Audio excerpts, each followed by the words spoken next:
Next, you need to write your thesis statement. As a reminder, a thesis statement is one sentence. If you need a refresher on thesis statement requirements, you can scroll up just a little bit and read some of the more information about thesis statements. It is one sentence that outlines the main points of your essay, and it should be the last sentence of your introductory paragraph.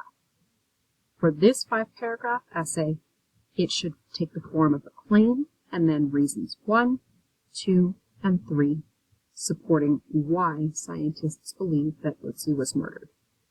The best way to structure this is as follows. Scientists believe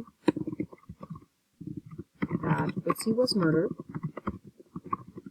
because blank, blank, and blank.